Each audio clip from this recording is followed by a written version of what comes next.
Hello, everyone, and welcome to the History Bards podcast.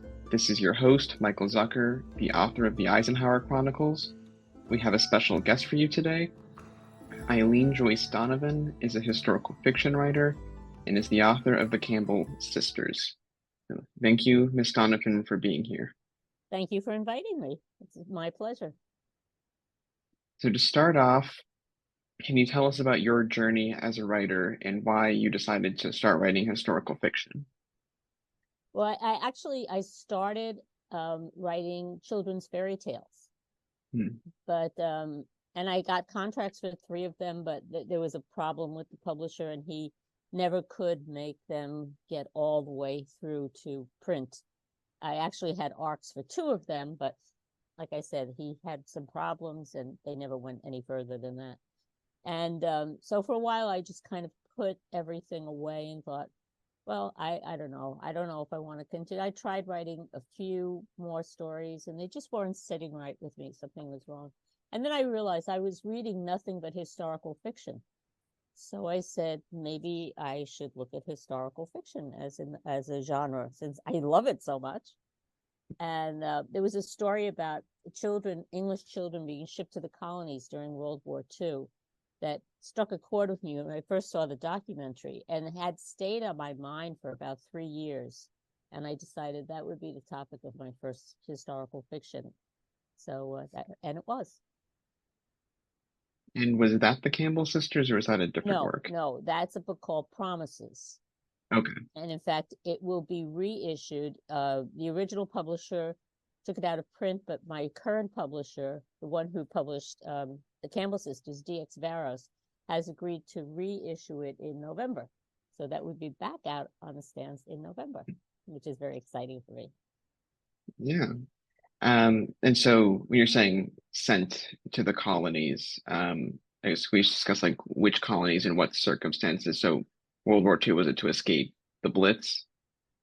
Yes, it was during the Blitz, and everyone kind of knows that children were sent to country estates to escape from the cities, but not too many people are aware of the fact that they were also sent to Canada, South Africa, Australia, all the colonies all throughout the world.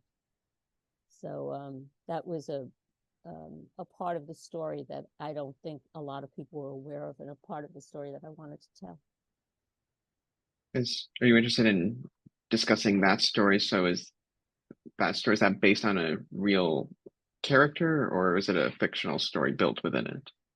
It's a fictional story based on I read absolutely tons of books about this, and there were so many children who were sent to these colonies, and most of them were treated dreadfully, terribly abused. But I wanted to just construct this sister and brother who were sent, and then build a story around them. So it's the story of their journey to Canada, and then what happened once they reached Canada. Okay. And then do you have any other historical fiction works before the Campbell Sisters? I do. In last September, my book, A Lady Newspaperman's Dilemma, was published. And it launched on September 12th, I believe it was. And that's the story of a young cub reporter out in Montana who wants to be a reporter for a big city newspaper, but right out of college, she gets a job with a small paper in Montana. And she really has to fight to get any kind of recognition, any kind of decent stories, because they put her on bake sales and all this kind of like little town stuff when she first starts. Of course, she's the cub reporter. And she eventually works herself up to writing lead stories for the paper. And then when her big chance comes to really get somewhere, where she figures her byline will now be seen by newspapers all over the country, the editor tries to pull her from the story. And it's her fight to get recognition it takes place in the 1920s, and it's based on an actual fact, which is a flood which happened in a town in Montana. And it's the first time the United States Army bombed a U.S. city, the first and only time the United States Army bombed a U.S. city. So that was what attracted me to that story. And then I had to build the whole story around that one event. Okay. I think I'm starting to see certain themes carry through that we'll get to in a second. Um, and so then next is your latest work. Yes, Correct. the Campbell Sisters. Can you tell our listeners what that's about? Sure. It's the story of three sisters in New York City in the 1950s. And each of them has their own path. The eldest sister is really a kind of a rule follower, and she wants nothing more out of life than to become a wife and a mother and have lots of kids. And the traditional role, especially in the 1950s, that was seen for women. The middle sister, Carolyn is she's the wild child, and she wants nothing to do with marriage, nothing to do with kids. She wants to be adored by all the rich men of New York City and pampered and lavished with presents and jewels and furs and apartments, and just have everyone adore her. And she's absolutely gorgeous, so she figures she could do this. And then the youngest sister, Peggy is she's a medical student. She's in medical school right now when the story opens. And it's a hard road for her to hoe, because even in the 50s, women were not accepted in that field, not very well. So she's fighting a lot of prejudices and a lot of discrimination with her being a woman. And she has to fight through all that to get what she wants. And there's some love stories thrown in there as well, of course. Okay, so it sounds, throughout all the books, it's, overcoming, circumstances within the various either discriminations of specific eras, things like that. It is, and I like to write about strong women. Even the first book promises the teenage girl who's the protagonist of the story. It's about her strength and how she manages to get through all this. So I like to find a story about strong women, and then if I have to, if it's a real person, fine. If it's an event, then I want to put a woman into the event, who then I can show how they overcame all the odds to pursue their goals. That they didn't let the time or circumstances beat them down. Why did you pick, I guess, those specific either events or periods? So clearly, first half of the 20th century, I guess the 50s is technically second half, but um, why the war, the 20s, the 50s? Well, like I said, what I found were the events that attracted me. Okay. And so with the first book, it was the shipping of the children overseas. And with the second book, it was the flood not the flood so much as the fact that the U.S. Army bombed a U.S. town. So that was something that had never happened before, and hopefully will never happen again. And the third one was kind of based, the Campbell Sisters was kind of based on something my grandmother had told me years ago, that she and my grandfather had eloped because neither sets of parents liked their relationship. So they decided that they didn't care what the parents wanted. They were going to elope. And this was back in the 1920s, I guess, when they married. So that was, that was something that girls just didn't do. You didn't go against your parents blatantly. So it's all kind of based on events that drew my attention, and that kept my attention for a long enough period of time where I said, I should write about this, because it's something that keeps popping up in my head over and over and over again. What's your favorite part of the writing process, and did that change per book, or did it remain consistent through all three? Gee, my favorite part, I don't know. I guess it's actually when I finally hook into an idea and I say, that's what I want to write about. And then it's trying to, because I'm not a planner. I don't plot anything out. I'm a real pantser.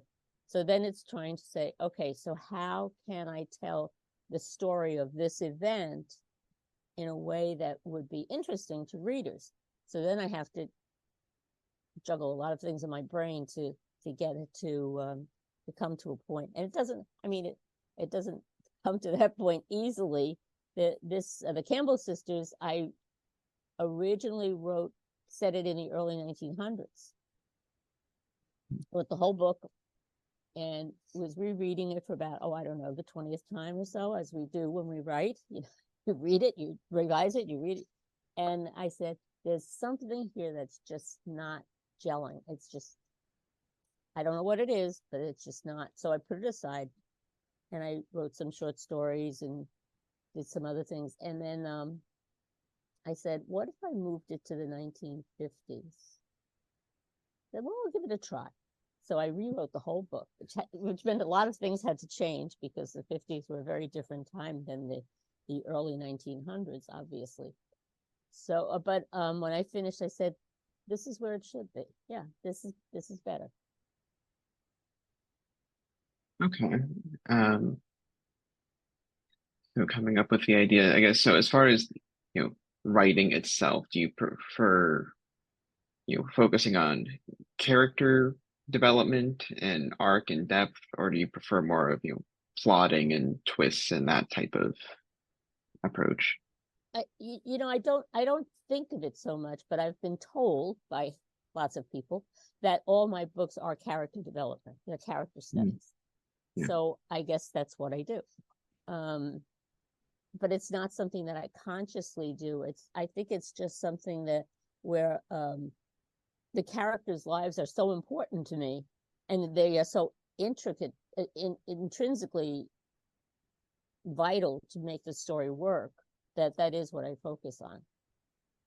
And I know that the event or whatever it is that I've originally came into my brain to write a book about will come about. The characters will make that happen eventually. And then do you prefer writing in prose or dialogue? I love writing dialogue, I have to say. Yeah. It's very easy for me to do, and I love writing it, and I have to, every once in a while, say, stop, there's too much dialogue. You have to go back and start to write some narrative. You have to put some narrative in here. Take some of the dialogue and change it to narrative, whatever. But yeah, dialogue is so easy for me to write because the characters are alive in my brain, and right. I can see them and I can hear them, and so that comes very easily to me. But the narrative is what's tough for me. Yeah, I think I'm probably the same way. Are there any literary role models in terms of dialogue that you look at as inspiration, or is it just sort of your own, just the characters will speak however they may? I think, yeah, the characters are just going to speak. I mean, I have so many writers I absolutely love. Mm-hmm. And so many of them have they have whole chapters of nothing but narrative, no dialogue whatsoever. And I love their writing, and I wish I could do that, but I can't. It just seems that my books just go, no, this person has something they have to say right now. So yeah, I think, again, probably my writing is similar to that. So do you have a favorite either line or passage from the Campbell Sisters that you think is, either a personal favorite or like the best, written or anything like that? I don't know. I haven't thought about that too much.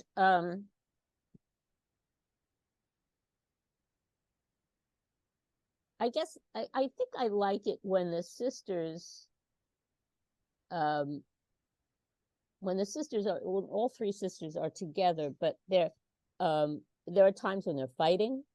There are times when they're standing up for each other. There are times when they are supporting each other. And I think I like those interactions the best, even aside from when the male characters come into it. So I guess it would just be those scenes where all three sisters are together. There's only a couple of those, I think. And were you given any advice before you started writing historical fiction?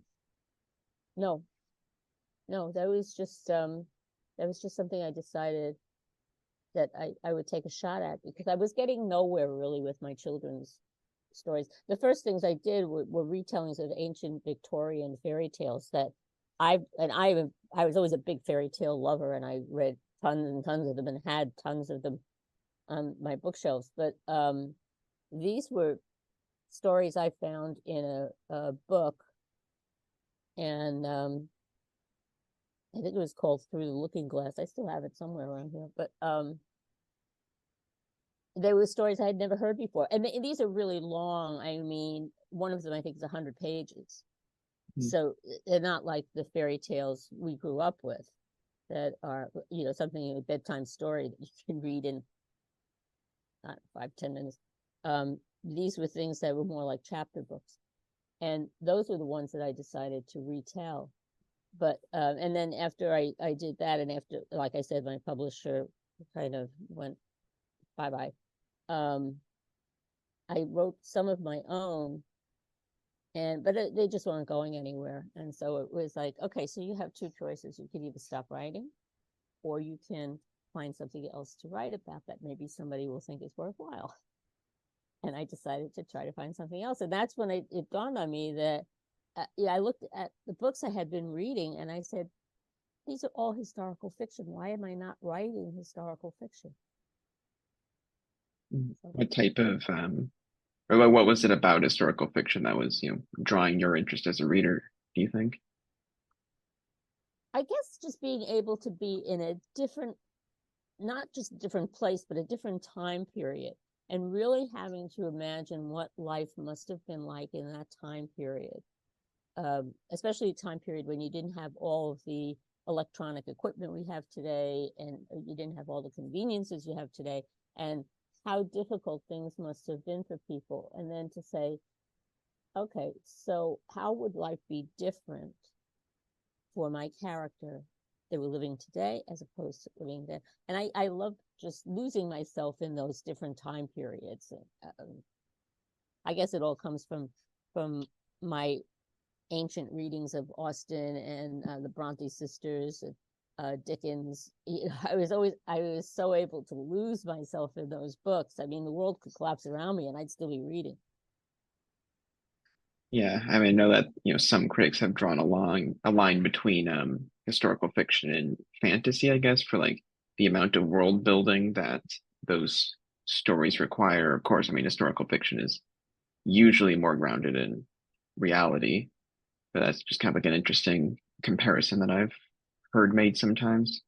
That is interesting.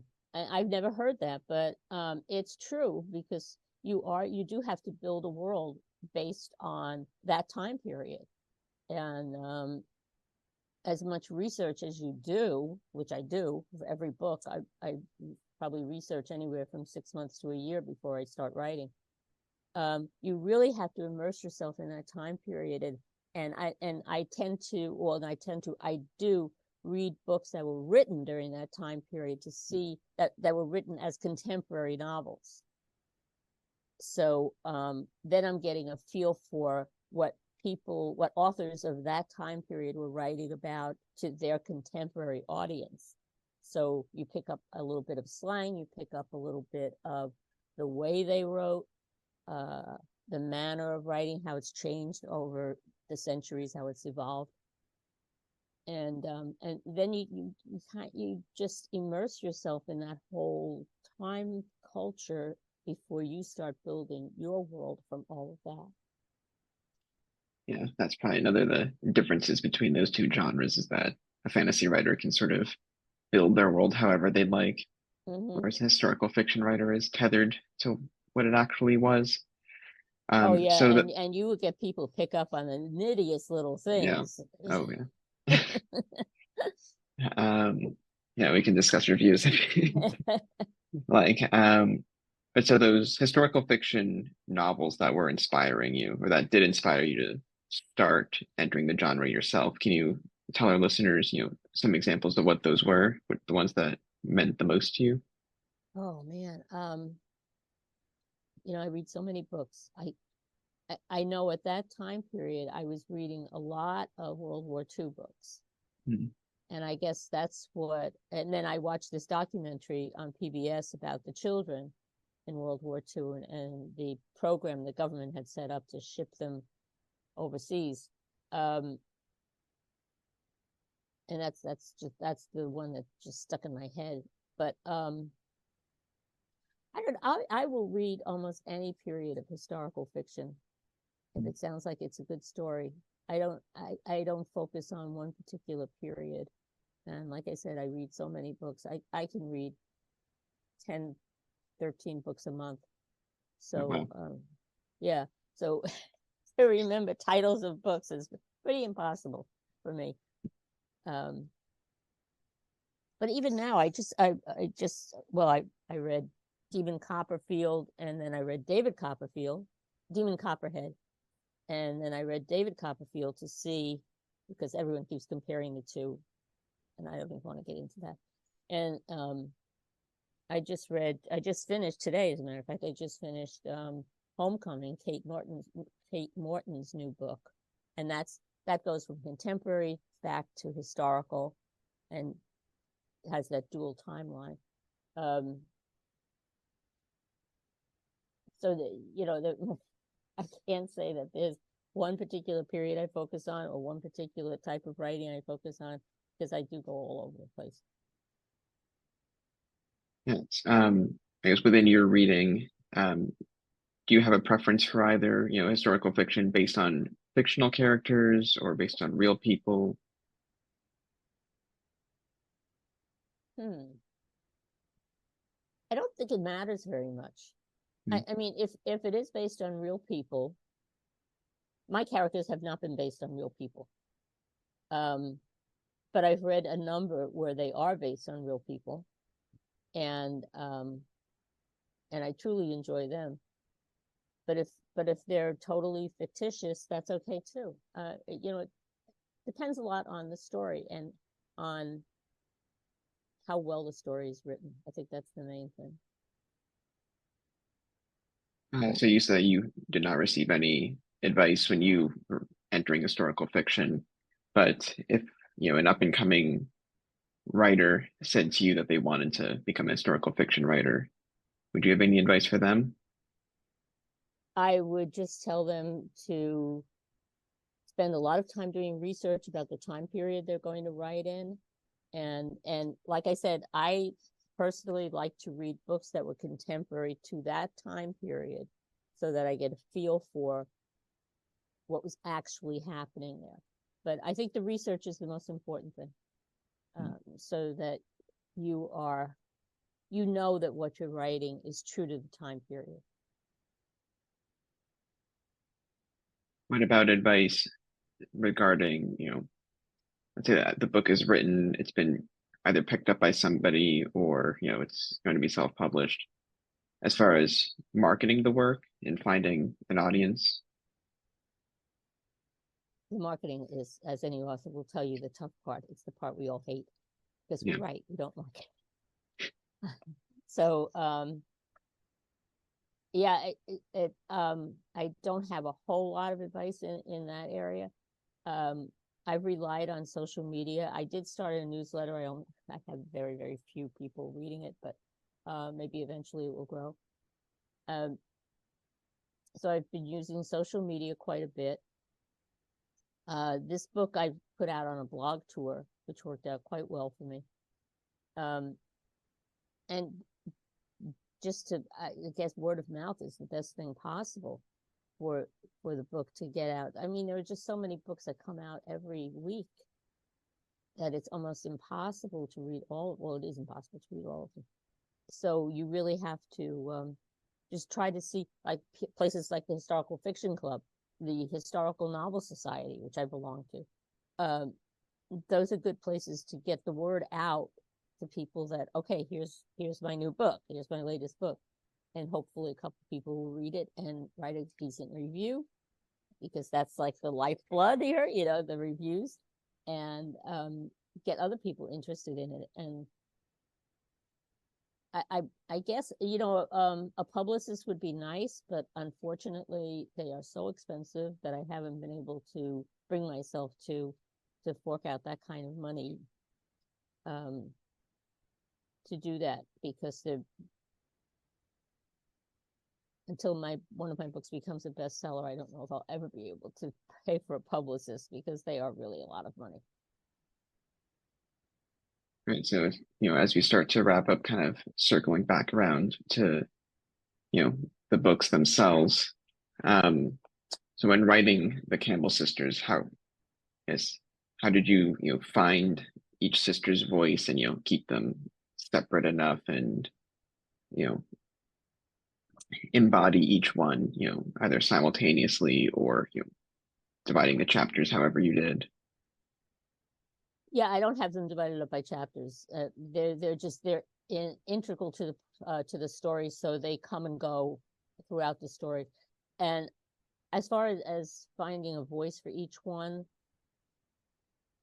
that was fairly easy for me because Helen is a very structured person, and so her vision of things is always black and white. Carolyn is like I said, the wild child, so her vision of everything is red. I mean, it's just exuberant and vibrant and totally different voice than Helen's would be. And Peggy is very studious and very very logical and thinks things through very carefully, differently than Helen does. Helen is just like, this is right and this is wrong, and Peggy is not that way at all. She sees the gray all over the place, but she's very realistic in her expectations. Okay. And then is what, type of either trying to figure out a word that's like differences or, did you like or dislike in terms of kind of sort of tackling these different eras, let's say between like the 20s and the 50s? Like what major differences stood out or were fun to explore? I guess the major difference is, in the 20s, you were dealing with the flappers and speakeasies and that kind of thing, and lots more prejudices against women than there were in the 50s. But and the 50s, of course, is more current, and so certain things like telephones and people having cars and public transportation and all of that, because one is an urban setting and one is a rural setting, and so there's all those things that made it fairly easy to differentiate the worlds that these people were populated. And I grew up in New York City, so of course I'm on familiar territory when I wrote the Campbell Sisters. I mean, I was a teeny tiny thing in the 1950s, so that's not exactly from my experience, but having grown up here, it's easy for me to put people in Manhattan. Yeah, and it's also just interesting because it's almost like those two books, take at least a glance at how American society adjusted after both of the world wars and kind of like the differences between those. Right. We're running out of time. I don't know if there's anything you want to say on that, like some of the differences and why those differences played out the way that they did. I think the main difference is really in the setting, because in Lady Newspaperman's Dilemma, it's in the 20s, it's after the First World War, but one of the big things is that the lack of men. So many men died during the war, and how it affected the men who came home or the men who didn't go at all because of their occupations. They were told to stay home, and they were more important in their occupation than they would be in the field. So there was that specter of the war that still hung around, and which also is a way for Alex to achieve what she did in the newspaper business, because there were so few men in newsrooms now, because so many of them had been drafted and so many of them had died. Whereas in the 1950s, where the Campbell Sisters is set, that was a time of relative peace in the country. The war was over, the men were back. Places like Levittown were being built with houses that were open for the veterans, and everybody was happy the boys were back, and everybody was willing to live lives in a very different way. I don't think the war hung over the populace the way the First World War hung over the populace. Maybe because we had experienced it once already, and so it wasn't that new, whereas the First World War was something nobody could imagine would ever happen. And when it did, it was such a shock to the nation. I don't know if they ever quite got over that. All right, so I guess the final question is, do you have any events coming up, or do you have any sense of what you want your next book to be? My next book, actually, I just finished about the 20th revision of my next book. And this one, very strange. This one is a contemporary romance. And I started it out as a short story, and it just kept growing, and the characters kept talking, and all of a sudden it was a novel. So it's a far departure. But I was doing so much research for my next historical novel, I was getting tired of not being able to write anything. And I said, like, I feel lost when I'm not writing something. So I said, well, I'll just write a short story. That would be a good thing to distract me for a while. Short story turned into a 70,000 word novel, but nothing wrong with that. Just always seems to happen, doesn't it? Yes.